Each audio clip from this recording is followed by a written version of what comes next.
que tout le monde n'est que l'expression de Dieu dans ce monde. Quand je me promène un peu dans les montagnes, je vois ces merveilleux paysages. Pourquoi ils ont été faits ces merveilleux paysages? Pour avoir des tavotes, des passions comme ça. Non? Parce que Dieu a fait que on ressent la Elokut Kadesh. Je vous donne un exemple. Si je vous montre un super immeuble, les tours de New York, un ingénieur, un architecte extraordinaire, on fait la plus belle architecture, comparé avec l'architecture divine, comparé avec une montagne des Alpes, vous allez voir qu'il n'y a aucune comparaison. C'est quoi le point? C'est parce que les montagnes, c'est une expression de Yad Hashem. On sent que c'est la force divine qui est insufflée dans cette montagne et qui fait qu'on vibre. Pourquoi on kiffe tellement un beau paysage? On sent la grandeur. On sent la grandeur. C'est intéressant, des fois, on parle avec les nations, avec les goïms. Tout vous trouvez de beau. Hein? Comme j'ai entendu un mot, on dit il faut retourner à l'essentiel. L'essentiel, c'est qu'il y a derrière le divin. Je parlerai un petit peu tout à l'heure avant de commencer la fois. Des jours qu'on vit maintenant, c'est bientôt le Toubé Av, 15 Av, c'est un grand jour dans le Kaïs. Mais avant, je voulais vous apporter un petit sipour qui m'a beaucoup touché. C'est des petits flashs comme ça de l'histoire du Rabbi. Le Rabbi n'a pas tenu à ce qu'on fasse un sipour avec ça. Il va répondre une petite réponse. Mais ça vaut la peine.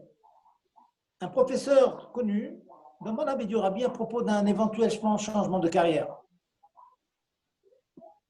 Il a enseigné depuis 13 ans dans une grande école et il avait une opportunité de développer un peu plus dans une autre école. On lui proposait un directeur d'une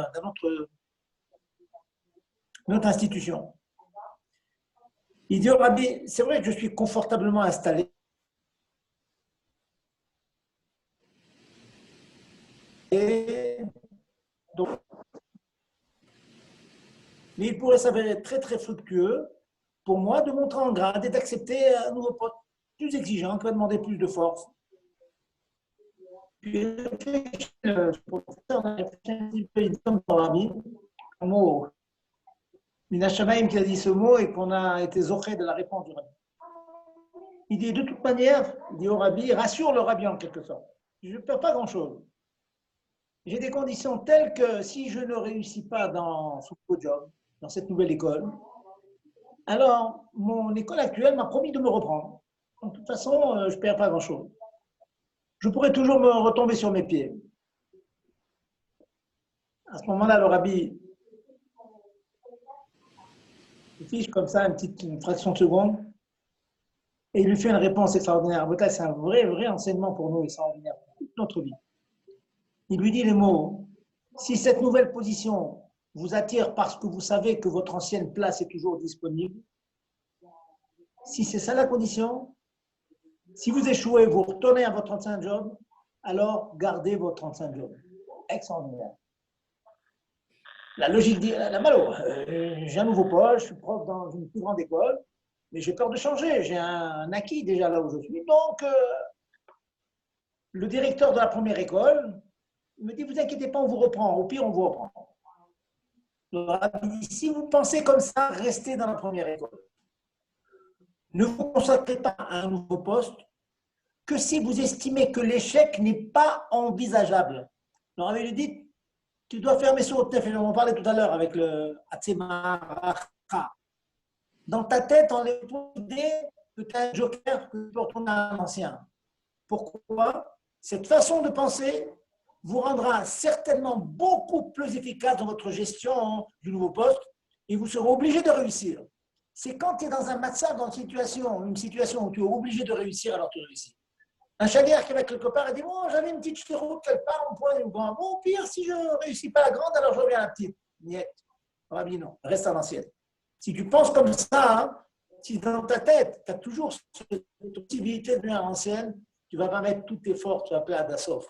Et si tu dis que tu n'as pas le choix, tu n'as aucune brera, tu n'as aucun choix, tu dois réussir. Alors même si la deuxième mission est 10 fois, 1000 fois plus difficile que la première, tu dois réussir. Quand il n'y a pas le choix, tu dois réussir. Il ne faut pas qu'il y ait un choix. Je ne sais pas si vous attrapez cet enseignement du Rabbi.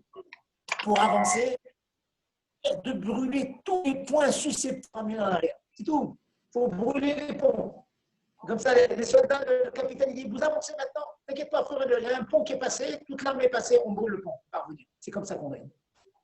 C'est là, ce point-là. Pour un nouveau job, tu dois réussir, pas de choix. Pas de choix. Ou alors, si tu ne veux pas, alors reste à l'ancien. Ne rentre pas. Mais si tu commences à mettre des conditions dans ta tête, tu ne vas pas réussir.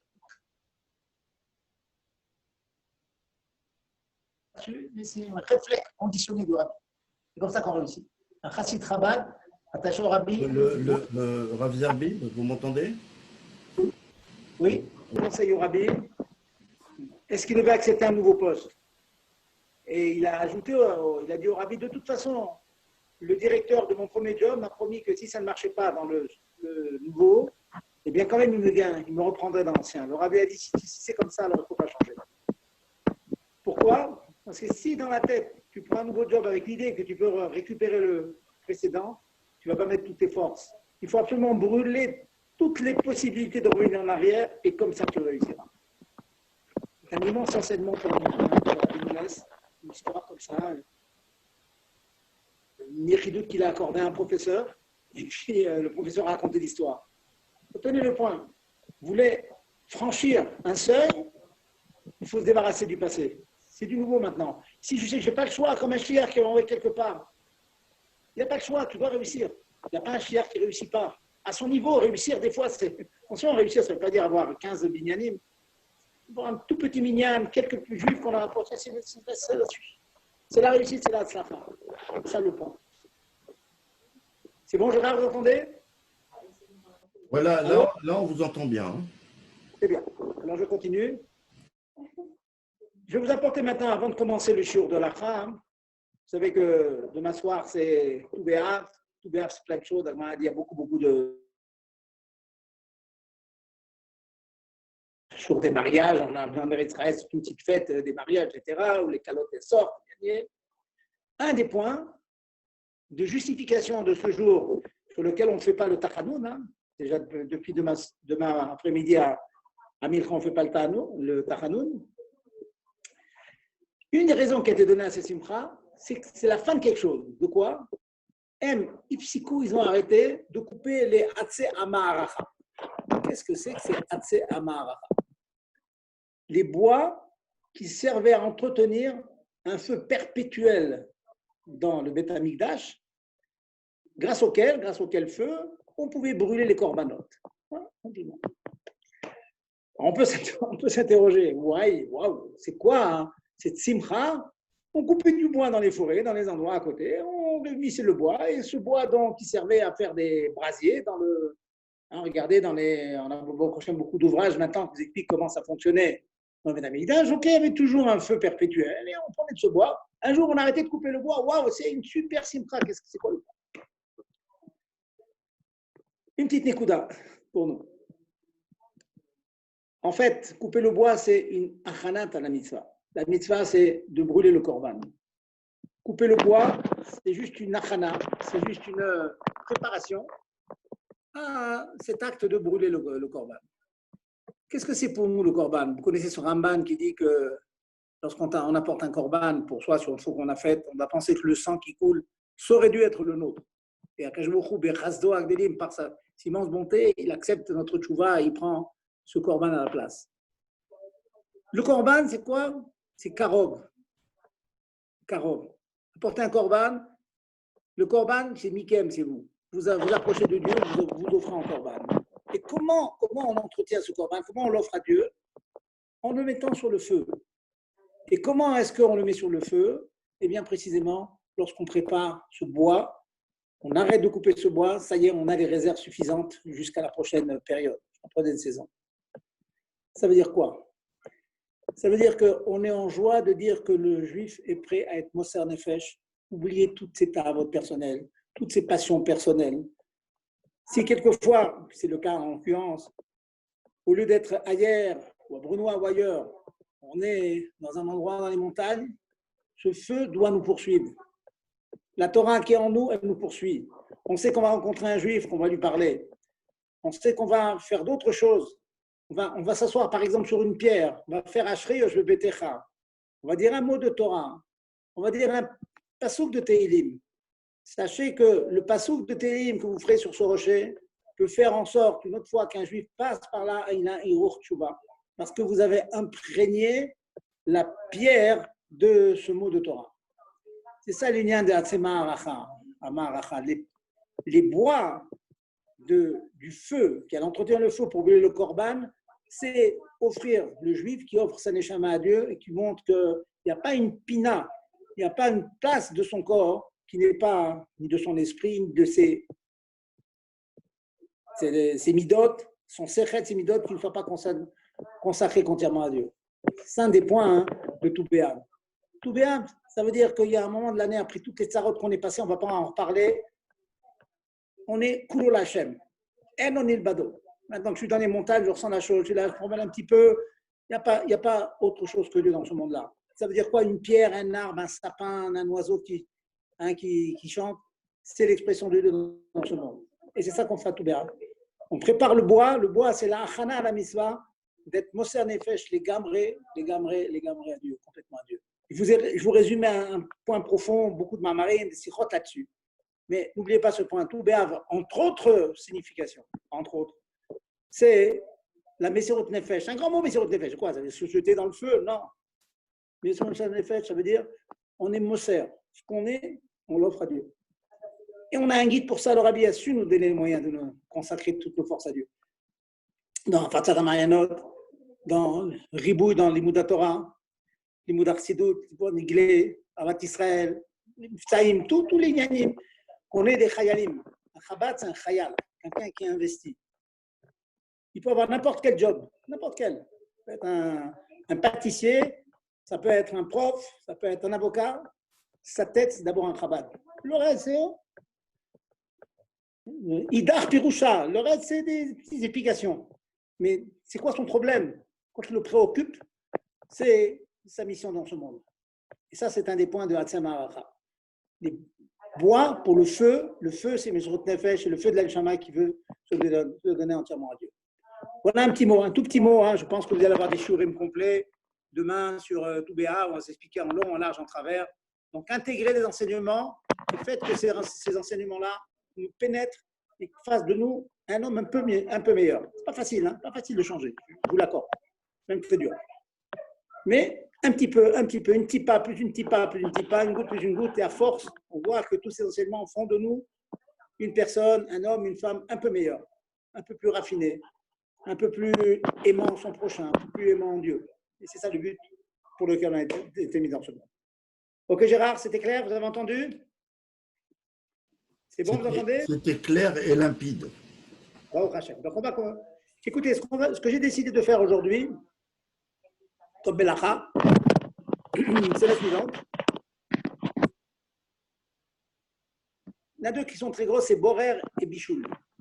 Bichoul, j'ai estimé au début que, bon, par rapport à ce que j'ai enseigné au début, Lâche et Dash, c'est des choses qui ne sont pas très, très connues. Mais cuire, des questions classiques, on fait du café, on fait du thé le matin, ça les gens connaissent. Donc j'ai laissé ça pour plus tard. Donc voilà, on va profiter de ce qu'on appelle des vacances. On n'est pas en vacances de rien du tout. On n'est pas en vacances de la vie. La vie, c'est la Torah, dans le premier jour dans la Torah. On va faire un peu plus de Youn, cette malacha de Mevachel cuir, qui est une des 39 travaux. Pourquoi? Parce que tout simplement dans le Mishkan, quand on a fait le Mishkan, l'érection du Mishkan, eh bien tout simplement, on était obligé de cuire des épices, des samamanim, qui allaient servir à faire des couleurs, de la teinture, et on faisait la teinture des pots, bien sûr, des orotes et des rideaux,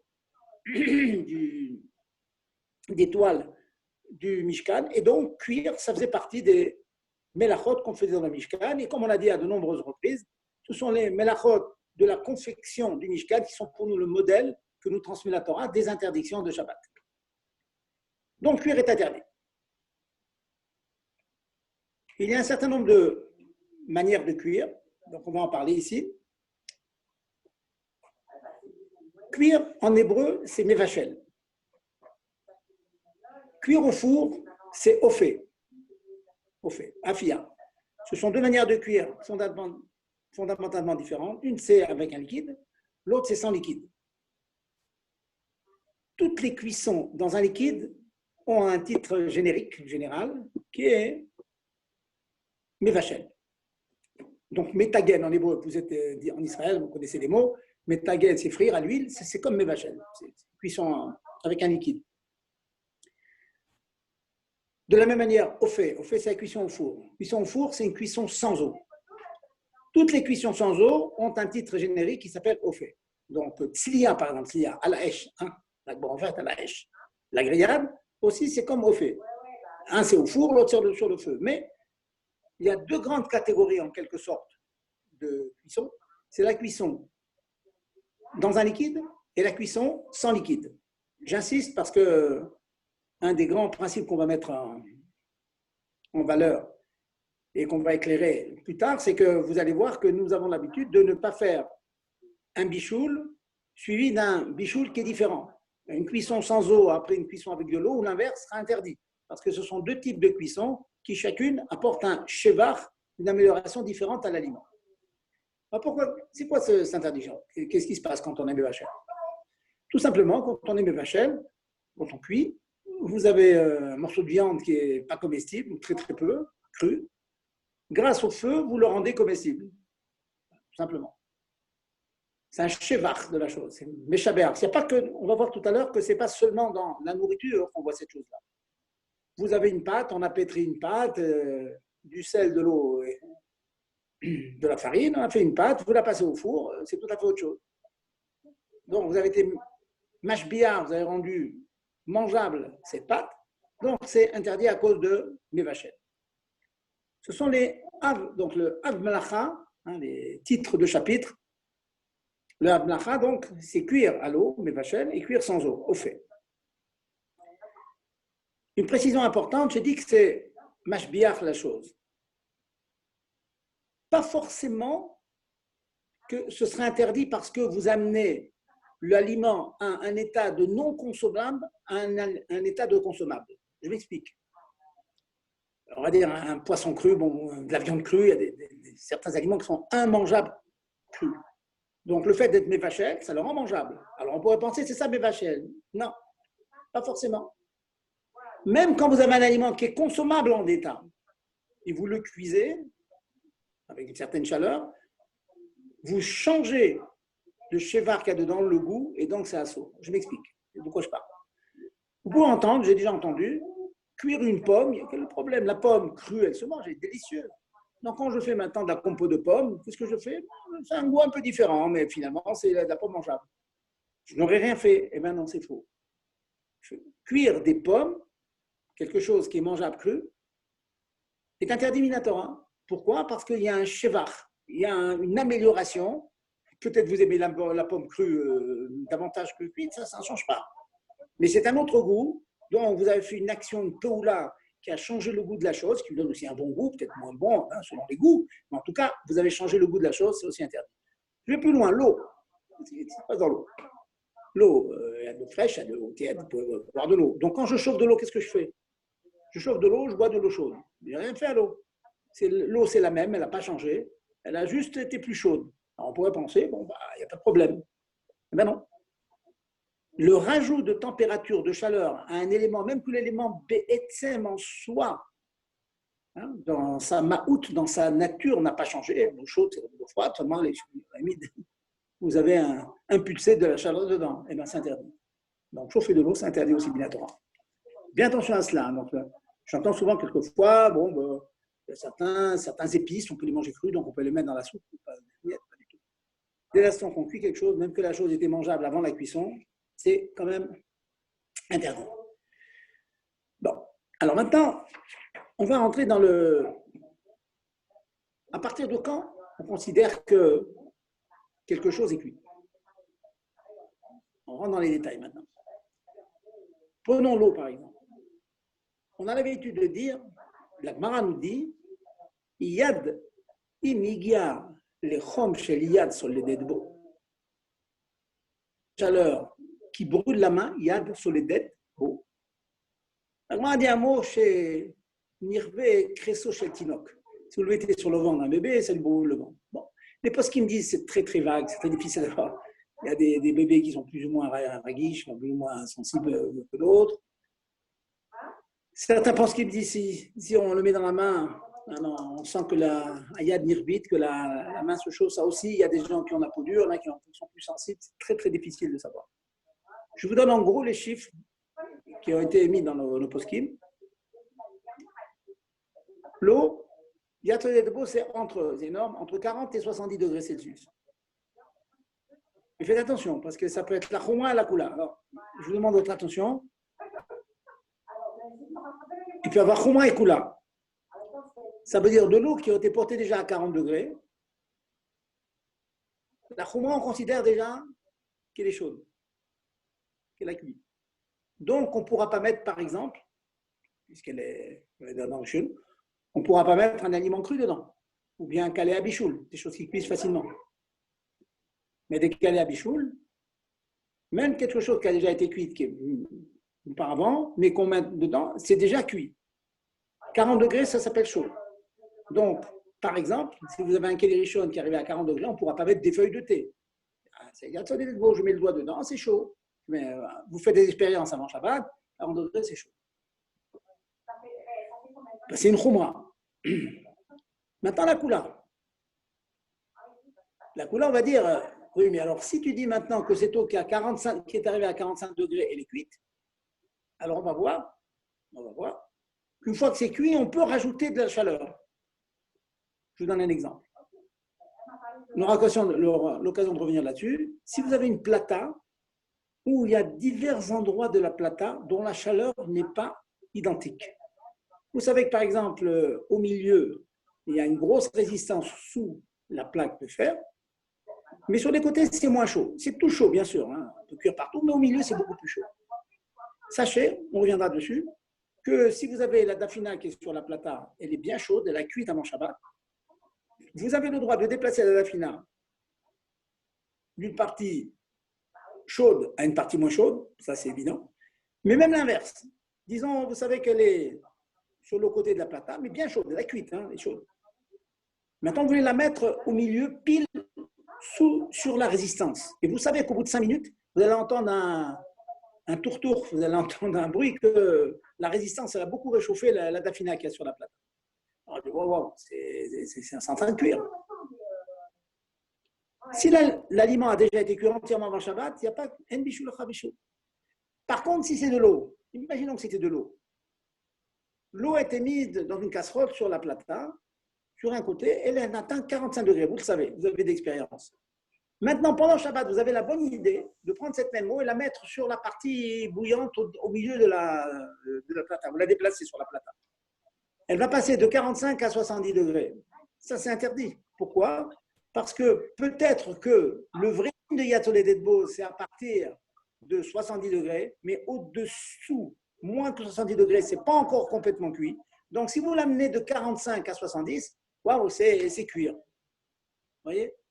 Il faut bien faire attention, il faut bien comprendre ce que je dis. Donc, les poskim, ils jouent entre ces deux shiurim que je viens de vous dire, que pour considérer que c'est sûr et certain que ça a déjà cuit, sur 100%, qu'on peut la déplacer, la mettre, il faut que l'eau ait été apportée minimum à 70 degrés. Certains disent même qu'il faut que c'est bouilli même, qu'on les bouille avant Shabbat. On dirait. Ça, mais si ça n'a pas eu cette température-là, c'est un 50 c'est énorme. On se brûle avec 50. Quand même, il y a un tas de dire que ce n'est pas cuit, donc on ne pourra pas la mettre dans un endroit plus chaud. Oui. Mais si maintenant vous avez de l'eau qui a été portée à 60 degrés ou qui a bouilli déjà, elle est très très chaude, elle est sur la plata dans un endroit pas vraiment brûlant, vous pouvez la déplacer et la mettre dans un endroit où ça va un peu plus bouillir, c'est pas grave. Dès l'instant qu'elle atteint 70 degrés, on peut la mettre plus chaud. C'est curieux, mais c'est comme ça. Donc, vous voyez, il faut faire attention de ce qu'on appelle Yatso de Dedbo. C'est un Yesod qu'on aura l'occasion. Donc, Rav, il faut, d'après ce que il faut avoir un thermomètre pour mesurer la chaleur de l'eau, alors. Je comprends que c'est une difficulté ce que vous dites. C'est la raison pour laquelle, en général, il faut avoir un petit peu d'expérience. Et ceux qui veulent, qui n'ont pas d'expérience et qui veulent être sûrs, si votre eau avant Shabbat n'a pas bouilli, imaginez, en général, on fait bouillir l'eau. Hein. Ceux qui n'ont pas un coupe, il faut bien le mettre sur la plata. Si elle n'a pas bouilli, qu'elle est arrivée, donc, le bouilli, vous savez, l'eau, hein, c'est chimique, hein, vous savez, c'est 100 degrés. Si elle n'est pas arrivée à 100 degrés, peut-être à 50, 60, on a peur que ce ne soit pas entièrement. C'est cuit, c'est chaud, c'est bouillant, mais peut-être ce n'est pas entièrement cuit. Donc, si pendant Shabbat, vous allez, imaginez, servir la famille pour un café, et puis vous remettez votre casserole pleine d'eau dans un endroit de la plata qui va monter la chaleur, ça va cuire. Vous voyez? Donc, si vous voulez être tranquille, d'après tous les poskim, il faut s'assurer que l'eau a bouilli avant Shabbat. Comme ça, vous êtes sûr que c'est la bouillie, alors elle ne pourra plus recuire. Bon, on verra dans la suite hein, certains poskim qui disent que non, à 45 degrés, ça y est, c'est cuit entièrement, on peut la passer de 45 à 70. Mais la hora'a, c'est d'être marchmir dans ça. Donc, en deux mots, retenez une halakha de tout ce que je viens de vous dire. Dans l'eau, si vous voulez être tranquille, ensuite faire un café, remettre la casserole sur la plata, il faut vous assurer que l'eau a bouilli. Si elle n'a pas bouilli avant, je vais aller un peu plus loin. Imaginez que ce n'est pas bouilli avant. Elle était complètement pleine, votre casserole. Vous servez 3 ou 4 cafés samedi matin. Donc, il y aura moins d'eau. Dès l'instant qu'il y aura moins d'eau, donc la température de l'eau qui reste, elle va monter. Et qui nous dit que le fait qu'elle ait été portée à 50 degrés et que maintenant, du fait qu'il y a moins d'eau, elle va passer à 51, 52, 53, c'est peut-être bichoum. Donc, le seul moyen d'être tranquille, vraiment tranquille, d'après toutes les chitotes, c'est d'avoir fait bouillir l'eau. Que l'eau a bouilli, quoi, avant Shabbat. Sinon, on verra dans les cas, Bediavad, comment est-ce qu'on sort de Bediavad. Mais déjà, je vous donne les klalim de Ilchot Bichou. De manière générale, ça, ce sont les avot. Avot, c'est cuire à l'eau, à l'huile, n'importe quel liquide, ou afia, cuire au four, ou bien slia, à la hache. Maintenant, il y a des toldot. Imaginez que vous portez à chaud une tôle. Le feu, il a chauffé une tôle. La tôle, maintenant, elle est très chaude. Et que sur cette tôle, mettez un œuf ou vous faites cuire quelque chose sur une tôle, pas directement au feu, c'est une tolda de our. Our, c'est écrit comme or, hein, Aleph Vavrech, le mot de la Gemara, our, ça veut dire le feu. Une cuisson, c'est au feu. Quelque chose sur le feu, hein, une casserole sur le feu, de la viande sur le feu. Maintenant, vous ne mettez pas sur le feu, vous mettez sur une plaque bouillante qui a été chauffée au feu. Ça s'appelle tolda ta'our. C'est une dérivée du feu. Sachez qu'une dérivée du feu, ça cuit comme le feu, ça sauminatoire. Donc, il n'est pas question de cuire, d'achever quelque chose en prétextant qu'il n'y a pas de feu. Si ça a été cuit au feu, c'est cuit au feu. Je vous donne un exemple. Vous avez un radiateur à la maison. Il fait à l'extérieur -5. Les radiateurs sont bouillants. Il n'y a pas de feu ici. Il y a quoi? Il y a de l'eau bouillante qui est en train de passer dans les radiateurs. Les radiateurs sont bouillants. Vous mettez quelque chose de cru dessus, ça va cuire. Mettez de l'eau, chauffez, ça sort. C'est tolda taour. Un point intéressant, c'est que la cuisson au soleil, chama, la Torah n'interdit pas. Si vous trouvez un système pour faire cuire quelque chose en mettant avec ces températures caniculaires qu'on a maintenant, il fait 45 degrés, mettez quelque chose, vous attendez, l'eau, elle va arriver à Yatsolé d'être bon, on va dire comme ça. La Torah n'a pas interdit. On peut chauffer quelque chose directement au soleil. Par contre, les Chachamim ont interdit Todat Chama. Chama, c'est le soleil. Les dérivés du soleil, exemple très très simple, très courant. Le sable bouillant au bord de l'eau. Très très bien, le sable bouillant. Amusez-vous à mettre un œuf dedans, vous allez voir qu'il va cuire, vite fait. Vous êtes promené certainement, ça nous est tous arrivé dans notre jeune de marcher pieds nus sur le sable brûlant. On se brûle les pieds, très très très chaud. Mettez un aliment dans le sable qui a été chauffé au soleil, la Torah n'interdit pas. Puisque chauffer au soleil directement, la Torah n'interdit pas. À plus forte raison qu'elle n'interdit pas de chauffer sur du sable ou sur une tôle. Une tôle de voiture. Imaginez, vous avez une tôle de voiture propre, archi propre. Mettez du papier aluminium sur une tôle de voiture. Avec les températures caniculaires qu'il y a maintenant, vous mettez quelque chose dessus, un œuf, c'est sûr qu'il va cuire. La Torah n'interdit pas. Par contre, les Chachamim interdisent. C'est curieux ça. Les Chachamim ont été davantage marchmir dans les toldat Chama qu'avec le Chama lui-même, avec les dérivés du soleil qu'avec le soleil lui-même. Pourquoi? Parce que tout le monde comprend que si je chauffe quelque chose directement au soleil, c'est parce que c'est différent. C'est pas le derer de cuire comme ça. La Torah a décidé que ce derer de cuire au soleil, c'est pas un derer normal pour les hommes, donc la Torah n'interdit pas. Par contre, une fois que vous avez chauffé une tôle ou du sable avec du soleil, alors ça ressemble étrangement à une tôle ou du sable qui est chauffé dans un four. Vous voyez? Donc les Chachamim ont peur qu'on confonde du sable chauffé au soleil et du sable chauffé dans un four. Donc ils ont interdit. Donc Toldat Rama, les dérivés du soleil sont interdits. Donc si on trouve des systèmes maintenant pour chauffer une tôle avec du soleil, on n'aura pas le droit de chauffer de l'eau dessus. Je fais une petite parenthèse qui demanderait un grand développement. C'est toute la sheila que vous avez certainement entendue sur le dout shemesh que vous avez en Eretz Israël. Comment ça marche? C'est des miroirs convergents qui arrivent à converger la lumière du soleil et chauffer de l'eau. Alors, beaucoup de poskim interdisent, et nous on a l'habitude d'être marchés dans ça, interdisent, ils disent pourquoi? Parce que finalement, cette eau n'est pas chauffée directement par le soleil, elle est chauffée par les miroirs convergents. Les miroirs convergents arrivent à converger les rayons du soleil, elle les prend, elle les râpe, et puis grâce à ça, ça chauffe de l'eau. Donc, ce n'est pas directement par le soleil, c'est indirect par le soleil. Donc, beaucoup de poskim interdisent. Bon, je ne vous cache pas que certains y permettent aussi, disent non, finalement, les rayons du soleil n'ont pas chauffé le sable ou le tôle. Qu'est-ce qu'ils ont fait? Ils ont chauffé l'eau directement, mais en étant comme ça convergés. C'est un système, un phénomène qui se passe quand on met des miroirs convergents qui font qu'on arrive à prendre la lumière du soleil et la concentrer au même point et à chauffer. Bon. On verra sur ce point-là, mais enfin, vous savez, dans le monde haredi, on ne prend pas de l'eau chauffée au dout shemesh pendant le Shabbat, Keyadoua. Mais c'est une grosse marloquette. Sachez que c'est une grosse marloquette qui est basée sur ce point-là.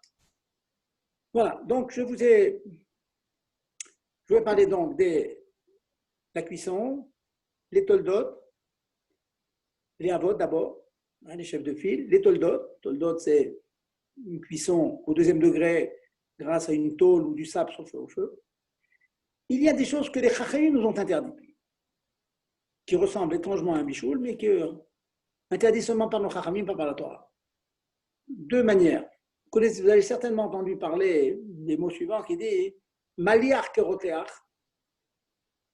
salé c'est comme rotéach, comme chaud, et kavouche que mevouchal, et mariné dans du remès, dans du vinaigre, dans de l'eau très salée.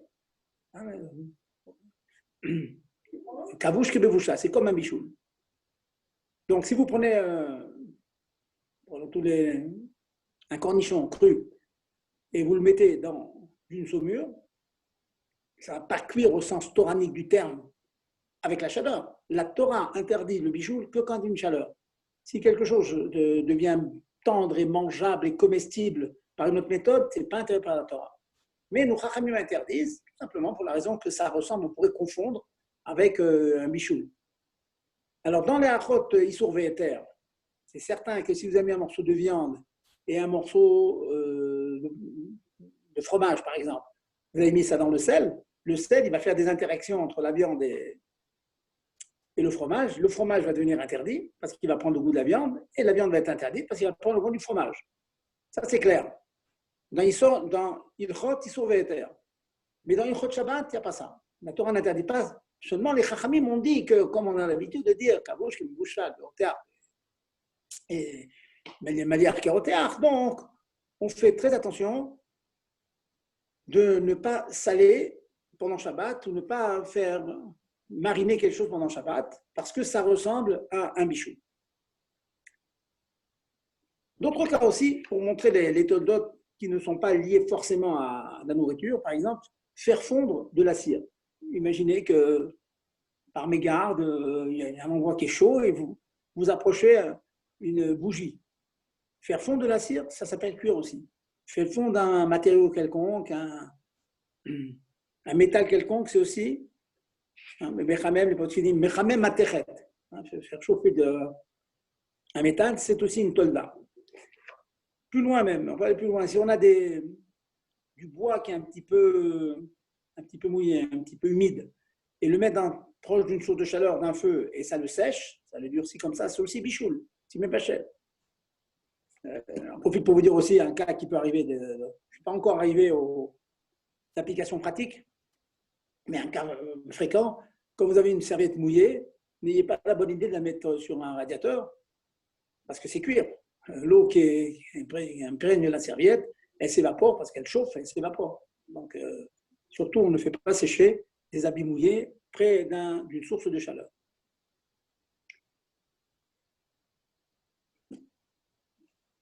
On va maintenant entrer. Est-ce qu'il y a des questions là-dessus? Je m'arrête 2 minutes. Messieurs, allez-y. Est-ce qu'il y a des questions dans ce que je viens de vous dire? Oui, s'il vous plaît. Bonsoir. Vous m'entendez? Oui, moi. Alors, regardez, j'ai entendu tout à l'heure de l'eau qui est sur la plata, qu'on pouvait le retirer et le remettre sur la plata. Je voudrais avoir des précisions.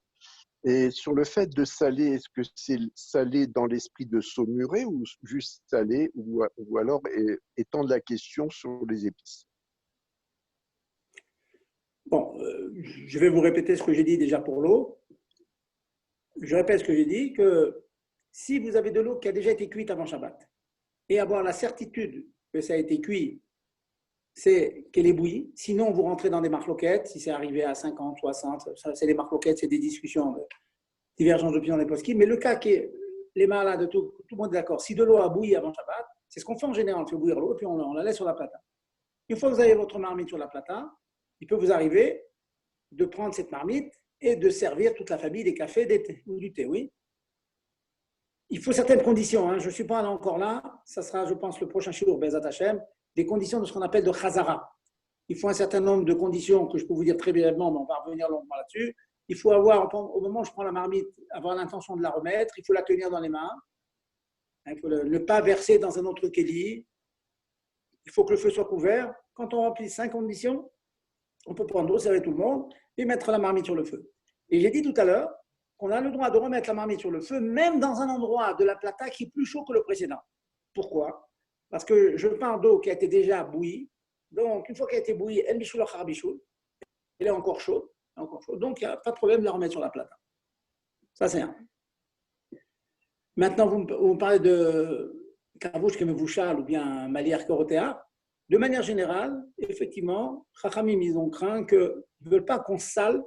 Je ne vous cache pas que ça va très loin.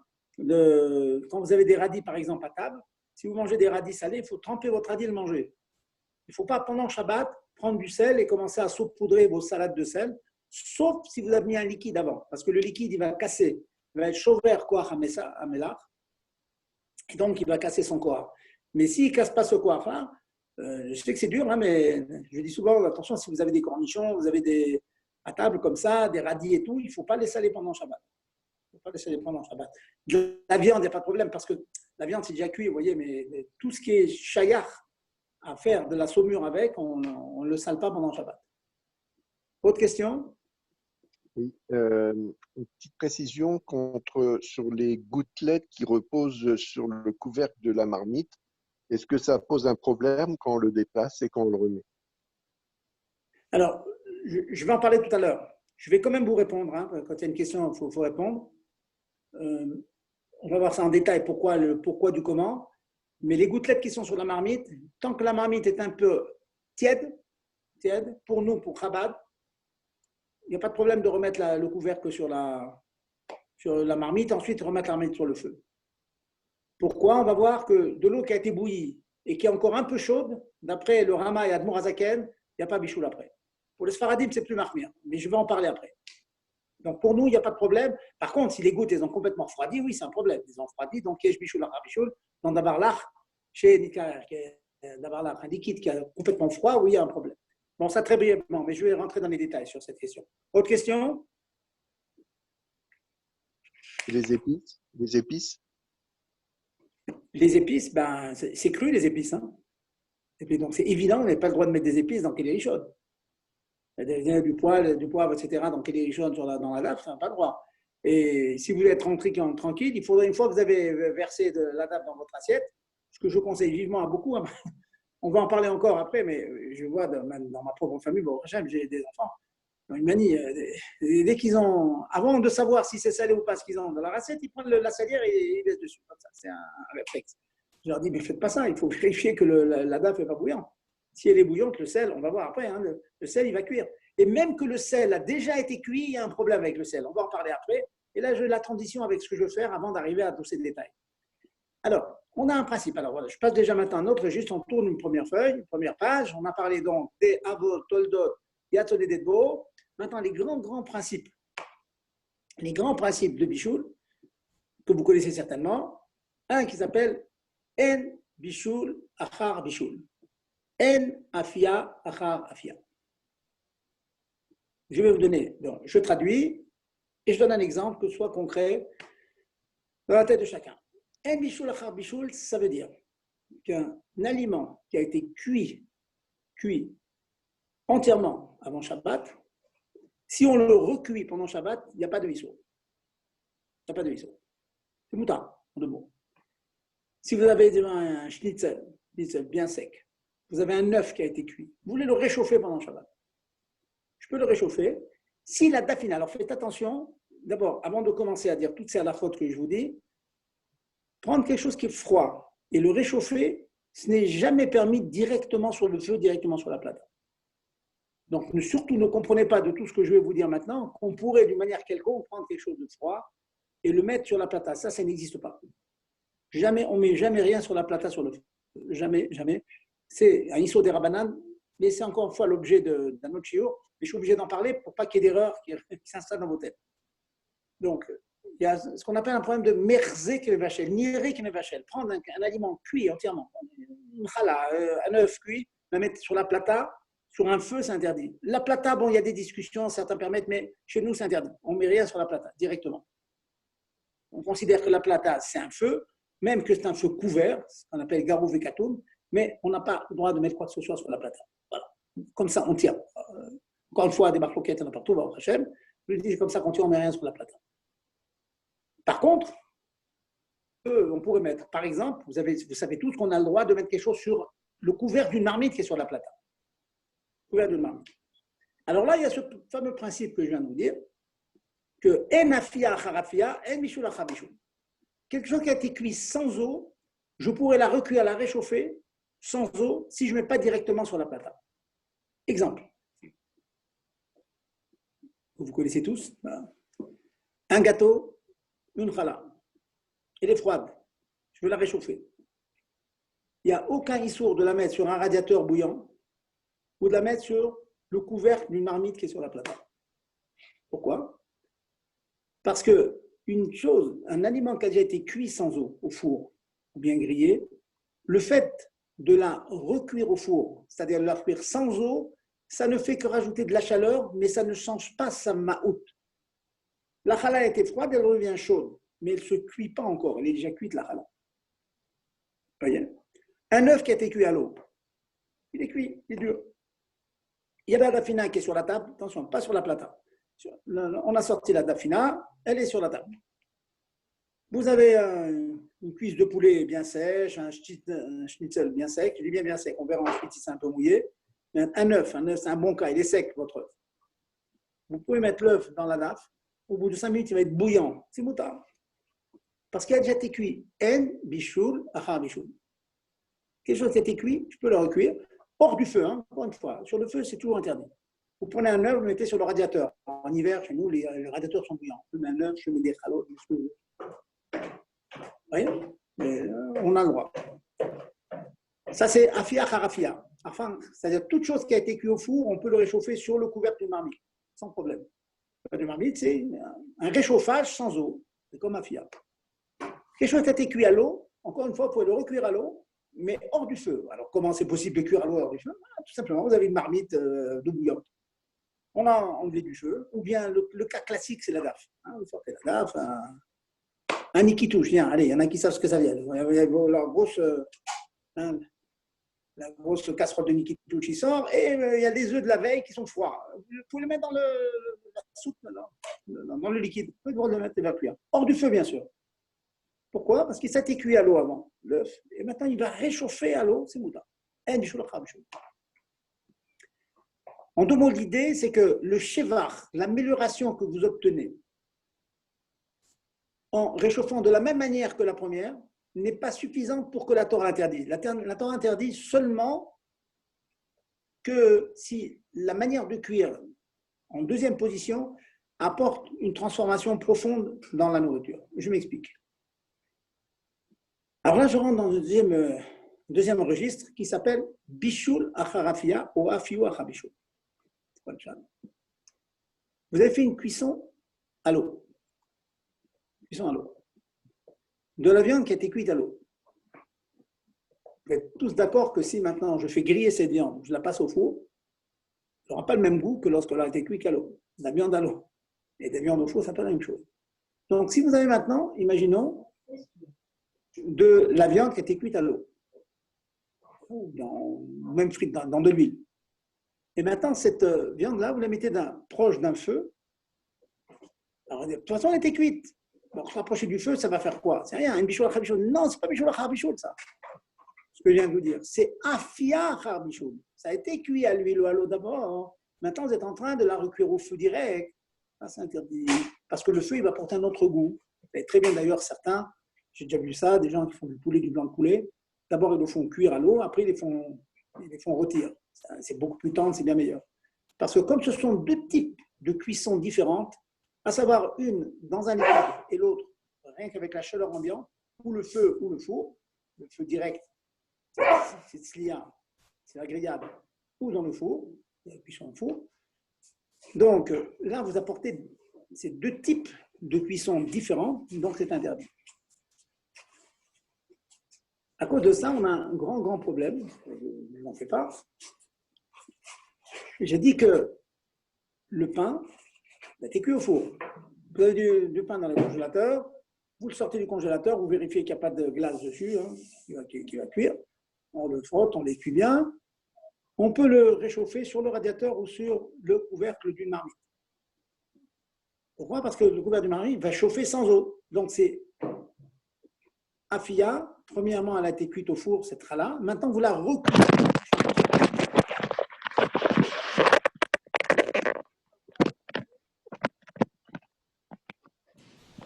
Oui, alors, vous m'entendez?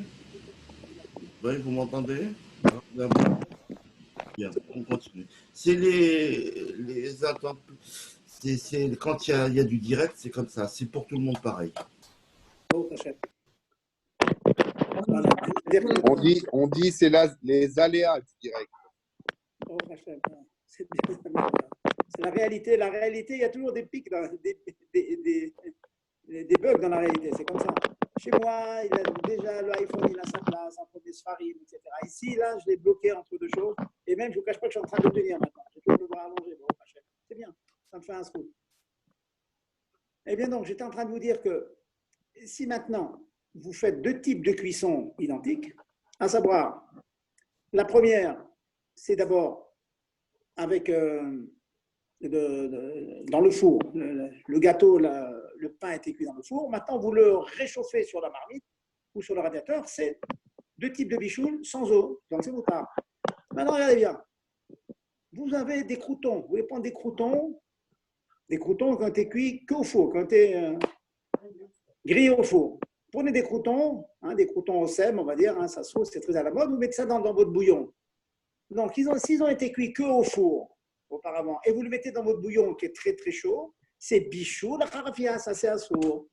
Donc, n'ayez pas la bonne idée de mettre des croûtons dans votre soupe quand elle est bouillante. C'est interdit. Et un cas encore plus fort. Le matin, il y en a qui aiment bien le café au lait, bien bouillant le matin. Vous avez un bol de café au lait, et qu'est-ce qu'on fait? On a un bon gâteau, on trempe le gâteau dans le café au lait. J'en profite pour vous rappeler que pour tremper un gâteau dans le café au lait, il faut faire un étilet adaim sans bracha auparavant. Hein. C'est dvarim chez Tiboulot de Mashké. Toute chose que quand on tourne dans un mashké, il faut faire un étilet sans bracha. Hein, excusez-moi de vous dire ça, mais il y a tellement de négligence dans ça. Les gens dans les fabricants, ils vous prennent les cornichons, ils vous prennent les olives comme ça avec la main. Faites attention. Il faut faire l'étilat sans bracha auparavant. Voilà. Je ferme ma parenthèse. Donc, le matin, Shabbat matin, je vais tremper mon gâteau dans le café au lait. Si le café au lait est bouillant, Réfléchissez 2 minutes. Le gâteau, il a été cuit au four. En le mettant dans le café au lait bouillant, c'est bichou la carafia. C'est une cuisson liquide qui vient après une cuisson au four. C'est interdit. Donc, le seul moyen, je ne vais pas vous interdire de tremper votre gâteau, seulement ce que je vais vous demander, c'est de vous assurer, mettez le doigt, trouvez une solution, goûtez le café au lait et assurez-vous qu'il n'est pas complètement bouillant. Il soit un petit peu tiède, qu'il est descendu moins qu'il y a de soleil d'être beau. Sinon, vous rentrez dans un problème de bichou. Et ça, vraiment, c'est une azara de Mogoula. Je dis souvent à mes élèves, faites très attention, ce n'est pas la bonne idée de mettre, je vois souvent, quand vous allez à New York, un stam repas, le Shabbat, ça vous amène le petit bol là, avec le bouillon, très, très, très à la mode, le bouillon, et les gens, ils mettent des croutons sème dedans. C'est un problème parce que les croutons sème étaient cuits à l'huile, ont été cuits au four, pardon, et maintenant, vous les mettez dans un bouillon qui est très, très chaud. Une petite précision quand même, il est possible parfois que ces croutons en question, ils ont été doublement cuits avant. Ils ont été cuits au four et ils ont été cuits à l'huile, ils ont été frits. Ça arrive. Donc, ça veut dire que les croutons en question, ils ont subi les 2 bichoulim possibles. À savoir, le bichoul sans eau, au four, et le bichoul avec l'eau, en fait, dans l'huile. Alors là, on peut être méquille que dans la mesure où l'aliment en question, il a subi les 2 bichoulim, à savoir un sans eau et avec l'eau, alors là, on peut mettre dans votre bol de bouillon, ça c'est possible, parce que déjà, il est passé dans un liquide. Même ça, ce n'est pas évident. Il y a un biur halakha qui dit que c'est possible que quand quelque chose a été cuit à l'eau, par exemple, et puis qu'on l'a cuit au four, c'est possible que la cuisson au four, elle a été mévatel, la première cuisson. Mais bon, je vous donne la coula. Beaucoup de poskim disent que non, dans la mesure où dans vos croutons, là, ils ont subi les 2 bichoulim, à savoir un bichoul à l'eau et un bichoul au four, qu'on peut les mettre dans le bouillon. Vous voyez? Oui, je vous dis, on peut connaître très bien bichoul, mais quelquefois, il y a des petits détails qu'on oublie et qui peuvent vous faire fauter. Donc, faites très, très attention. Sur une yann de bichoul à Kharafia, je dois quand même vous dire que c'est une grande marloquette dans les poskim au niveau du Mechaber et du Rama. Ça veut dire que ce que je viens de vous dire sur les croutons, c'est pour nous Chabad et dans le monde Ashkenaz, on va dire. Chabad ou Ashkenaz, nous on fait comme l'Admor Zaken, ils procèdent comme le Rama. Pour les Sfaradim qui font comme le Bet Yosef possède comme le Rif, comme le Rambam, ils disent que quand l'Agma dit En bichoul achar bichoul, elle inclut aussi bien bichoul achar bichoul, ça veut dire une cuisson à l'eau et une cuisson à l'eau, que une cuisson à l'eau suivie d'une cuisson au four ou l'inverse. Dans tous les cas, un aliment qui a été cuit, que ce soit avec de l'eau, avec un liquide ou sans eau, dans un four, le fait de la recuire d'une manière différente, le shevar, tout le monde ressent qu'il y a quand même quelque chose de plus.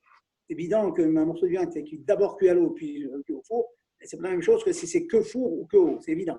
Mais il n'en reste pas moins que beaucoup de poskim, enfin le Rambam, pensent que ce shevar-là, cette amélioration, n'est pas suffisante pour ce que la Torah interdit. Un petit shevar, c'est un petit mieux, mais pas suffisant. Donc, pour les Sfaradim, ils ont le droit de prendre des croutons comme ça, ou bien de tremper, leur gâteau dans un café au lait bouillant. Ils ont le droit de tremper. Parce qu'ils estiment que le Mechaber dit En bishul achar bishul, en bishul achar rafia, en achar bishul. Bon, il y a des chitotes, même le Mechaber amène des chitotes, mais Karadine, il permet. Allez-y, j'écoute vos questions. Je pense que c'est des choses qui vous touchent votre quotidien. Allez, j'attends vos questions.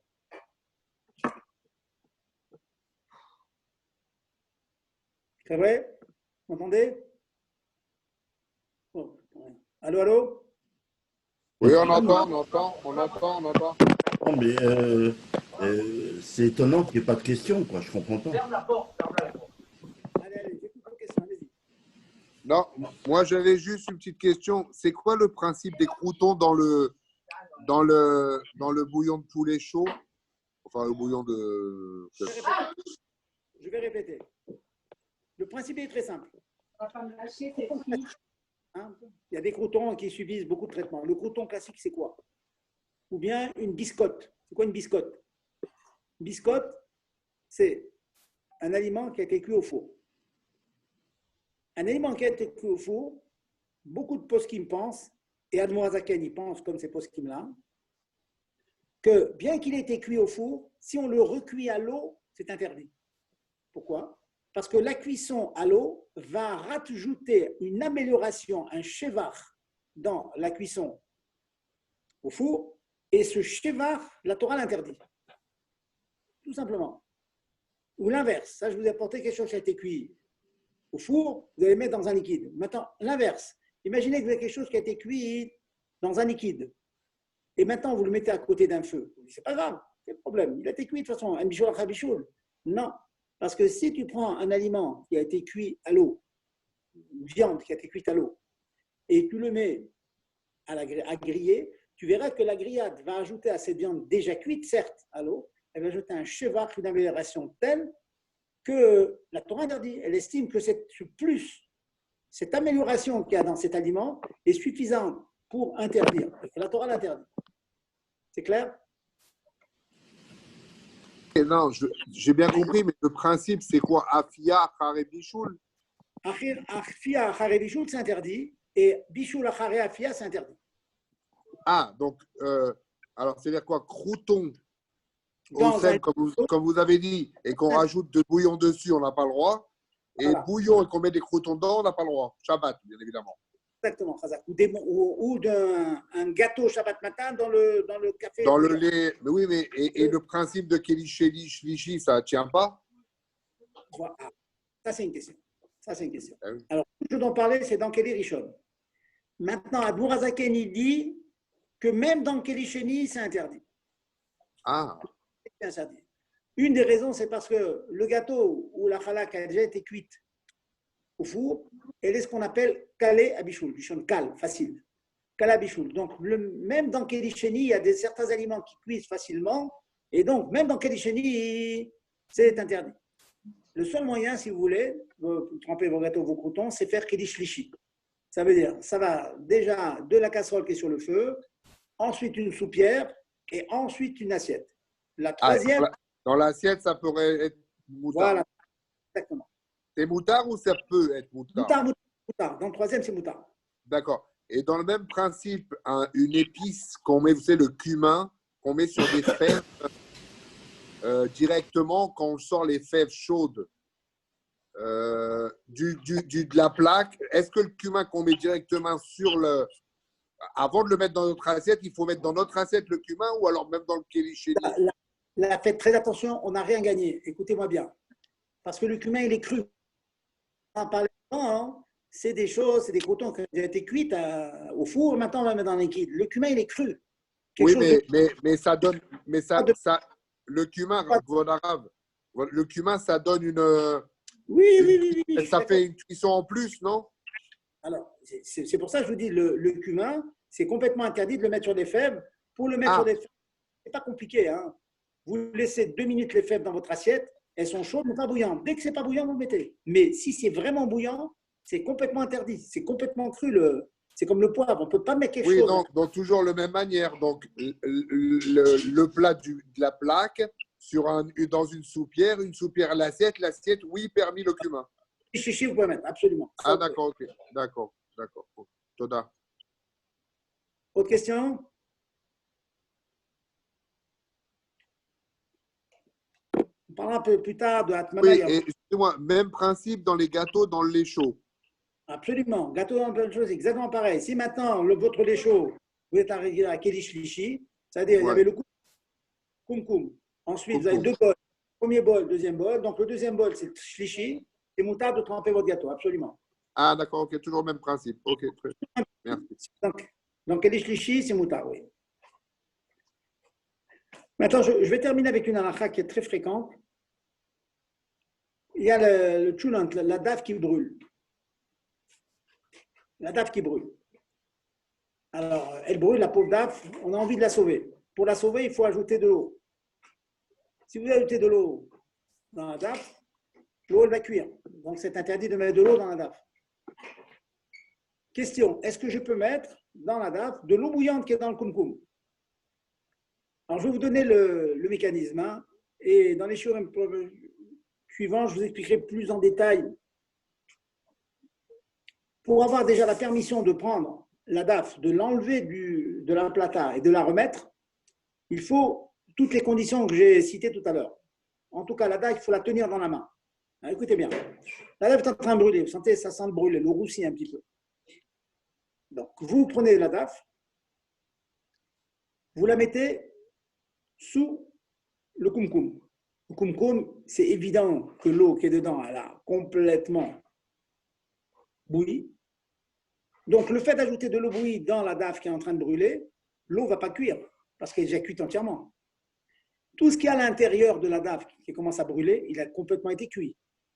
Donc, le fait de les faire rencontrer cette eau avec cet aliment, c'est en bichoul achar bichoul. Donc, vous prenez la daf, vous la tenez dans la main, vous avez l'intention de la remettre sur la plata.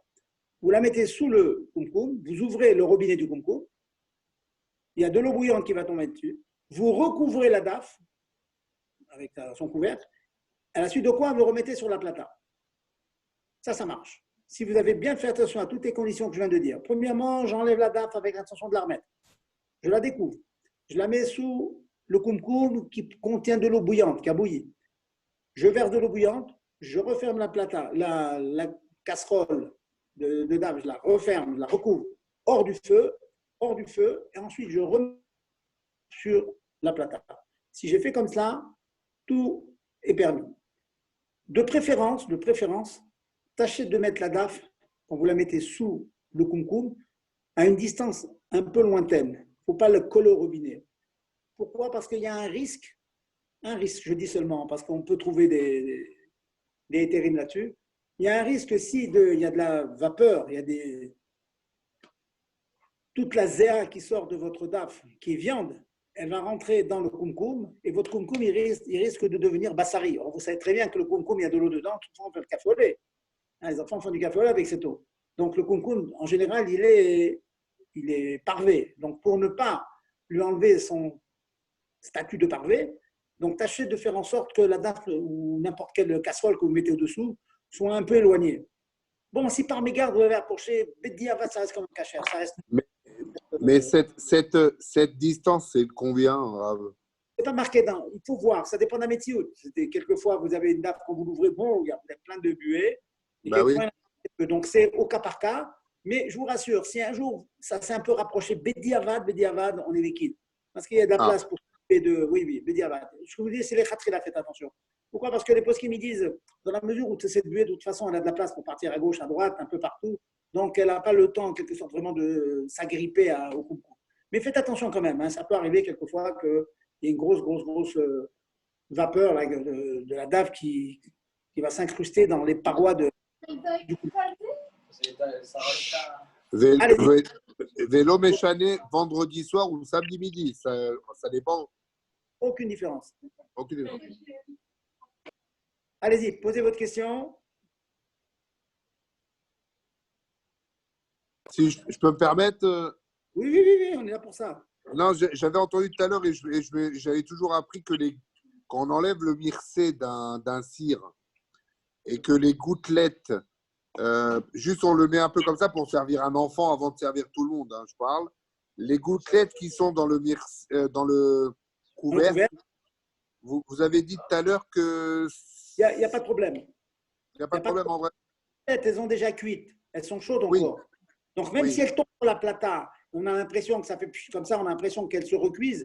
Ce n'est pas une recuisson parce qu'elles ont déjà été cuites. Il n'y a aucun problème. Ah non, mais je ne parlais pas qu'elles retombent dans le plata. Je parle de ces gouttelettes qui retombent dans le plat, pas dans la marmite. Alors, quel est le problème? Ah ben, je ne sais pas, je demande. Et alors qu'il y a des gouttelettes qui tombent sur une assiette, comme quoi ça dérange? Pas une assiette. C'est-à-dire quand je veux remettre… je mets la casserole en équilibre pour me permettre de servir quelqu'un ou l'eau méchanée. Quand je vais remettre la couvercle, il va avoir avec le head, comment on appelle la buée, il va avoir des gouttelettes. Là, quand je vais remettre le couvercle, ces gouttelettes-là, ils vont aller dans le cire. Est-ce que ça va faire bichoule ou pas du tout? Non, pas du tout, parce que étant donné que les gouttelettes, elles ont déjà cuites, elles sont encore un peu chaudes. D'accord. Dès qu'elles sont un peu chaudes, nous, on tient, Mourazakan, il tient qu'il n'y aura pas bichoule, même si elles retombent dans la marmite et tout, il n'y a aucun problème. D'accord, ok. Voilà. Merci beaucoup. Autre question, messieurs, dames? J'entends pas les dames là, elles sont très silencieuses, les dames, aujourd'hui. Il n'y a pas de dames aujourd'hui. Si, peut-être, oui. Il y en a peut-être. Il n'y a pas de vacances pour les dames. Il n'y a pas de vacances. Elles travaillent là. Elles ont plus de travail en vacances que dans l'année. Et donc, très important, vous avez dit tout à l'heure, vraiment rien du tout sur la plata chez Chabad. Rien. Pas sais que de c'est- chalote, pas de pain, pas rien, quoi. je sais qu'il y en a qui pèdent. Ravodé, c'est fermé. Chez Chabad, on ne permet pas. Non, je parle chez nous, oui, Chabad. On Et fait non. rien. Oui, mais Rav Zerbi, mais par exemple, des chalotes sur la marmite, pas sur la plata, mais sur la marmite. Le radiateur, c'est moutard. D'accord. Non, non, on Bon, met sur des la- fois des sur chalotes sur la marmite. casserole, sur la Pour la plata. casserole. Ou sur un radiateur. Oui. Ouais. À Ikea, c'est l'idée, elle est là. Il ne faut pas le réchauffer sur un endroit où on a l'habitude de cuire.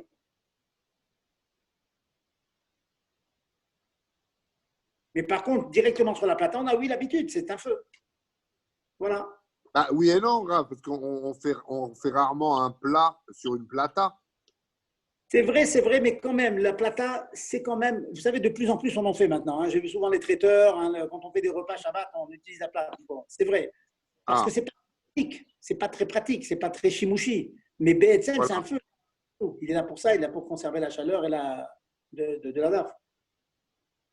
Et, En fait, et, et, et, un, nous, on et, un, et un kéli retourné, on doit le mettre Erev Shabbat ou même pendant Shabbat? Shabbat, même pendant Shabbat. Un kéli retourné, Oui. la hauteur, elle a beaucoup d'importance. Au moins la hauteur d'une assiette creuse.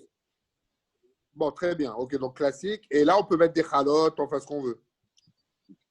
Ok, enfin classique, ouais, d'accord. Voilà, messieurs. Très bien, merci beaucoup, Rav. Rav Zerbi. Razak Allez. Oblong. Que Dieu vous bénisse. À très Très bonnes bientôt. vacances. Reposez-vous bien. N'oubliez pas tout béave, hein. Il faut faire Ouais. Fabringa un Ouais. grand Echaïm. Amen. Allez, Am- quoi que tout. Bonne nouvelle. Amen. Chazak Baruch.